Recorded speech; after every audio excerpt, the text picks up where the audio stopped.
Hey everyone, and welcome to Two Barbarians. I'm Wade. I'm Lee. And today we're here to talk about those wobbly old legs from Masters of the Universe's figures. And what do you do if you want to replace the legs, Lee? Is it a simple process? Yeah, well, it is these days. Now that somebody's created these new little dumbbell type rubber connectors, it's quite simple. Yeah.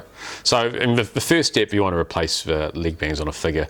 Essentially, you rip out the old ones, and then you've got to start the process of digging out the rubber out of the legs. And sometimes that's easier said than done. Yeah, correct. Depends really on how old the rubber is, how well it's worn. Sometimes it'll come out nicely, and other times it'll just take a long time just getting and digging that rubber out. So a couple of life lessons here. If you're using a flat head screwdriver, just be careful with it. You don't want to end up in hospital stabbing yourself. Yeah, don't put the screwdriver through your hand. No, that's true. And I recommend using some needle nose pliers to actually help get that leftover rubber out too, because you really want to get rid of all of the rubber altogether, right? So yeah, and in this part here I'm using some hot water. The thought was that I could soften the top of the leg enough to hopefully pull it out in one go. Yeah. But it wasn't quite one go.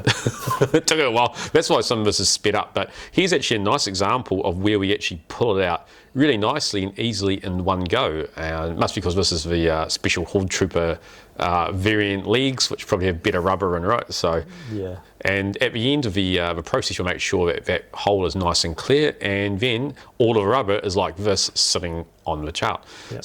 So this part here, we're showing the exact path you want the new dumbbell to pass through, not below this screwdriver, but across the top where I've shown it. And you really want to warm up that leg, right? So warming up that leg helps when you go to insert that little dumbbell in there. It just makes the plastic nice and softer to help that through. And that water's close to boiling, so be careful with that as well. Yeah, this could also be the old occupational safety and health risk disclaimer on that here.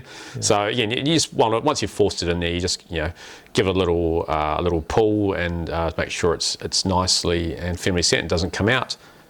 And we pass it through where I showed before with the screwdriver, which can be a little bit tricky. You've just got to make sure it follows the right path. It goes up nice and high, up towards the belt, and then you pass it over, and then here we are on the other side. And once you can see the tip of it, it pays to reach in with needle nose pliers or something similar and just gently pull it through. So that's that stage. And once you've actually got that pulled through, it's not quite as simple as that, because you've then got to latch onto it to be able to insert it, right? It's been easy up till now. This is sometimes where you need a third set of hands or a person to help you. Because pulling that part out, you've actually got to insert that into the socket of the other leg. Yes. So to do that nicely, you've actually got to hold it with pliers. Here we're actually using the two-person approach. Yep. I'm holding the pliers while Lee's inserting that bit into the leg socket. Yep. So you just, again, be really careful. Sometimes this will go in nicer than other times, but in the end, it's once you've got the hang of it, it's generally pretty easy. Yeah, and so that leg would have been dipping in the pool of water, just ready for us to do that, so it would slip in nice and easy. So that's what we like. Yeah, and once you've just make sure you've just got it inserted there nicely, really nicely. Make sure that no part of it is actually sticking out. Yeah, push it all the way home.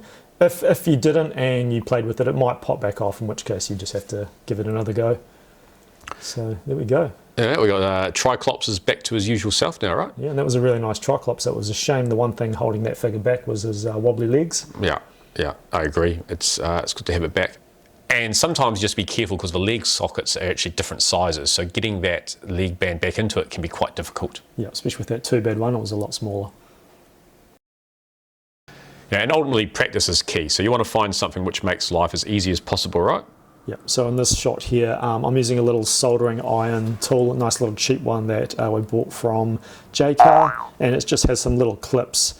So it saves the need for another person to do the job for you. So that made this doable with one person. And just a few other different things regarding these. The Sorceress and Teela and Evelyn, they require slightly different size leg bands. They're slightly smaller as well, so you just got to watch out for that. It's a different shape and different length. Here we're putting Lee to the test to see how well he can do a transplant by himself. all in one go. Obviously the leg remnants have been removed, and he's just going for gold here, trying to get it done nice and fast. Yeah, so this was the third one we did on the night, and this was me attempting a sort of a speed run. Normally speed's not an issue for me. My wife's normally telling me to slow down. And there's actually different types of leg bands altogether. I mean, we've gone through probably a good 50 to 60 of these over the years. Some are better than others. This one's here we actually got really cheap, I think, from AliExpress. I think they were a couple of $2 for about 10. Yeah, I think the quality was a little bit less than the last lot we got, but they still worked fine. Yeah, so I mean, you're looking at one, 20 cents each, basically. Yeah. Whereas the earlier ones we got from Amazon, they were probably maybe $2 leg band each, and they were really good quality ones, and that's the ones we used on our really good figures, right? Yeah. So Yeah. these ones here are just a little bit different. So generally, I mean, I haven't run into any issues with any ones I've got. You just notice the difference, but you pay for quality. That's one of the things I've always found. Yes, and I think I would recommend your first couple you do, just do it on a cheaper figure. That's don't try it on a Scare Glower or a Clamp Champ. And now we've put together a handy little checklist for you so you can know everything you need.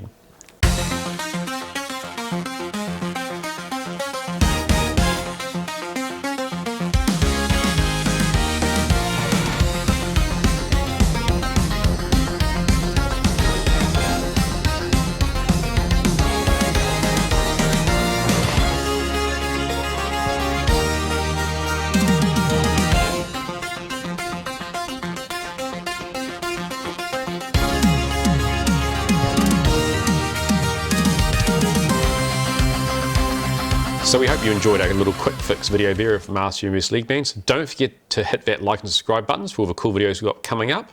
And Wade, just remember, the battle might be over. But our toy shelves remain legendary. See ya. Ciao.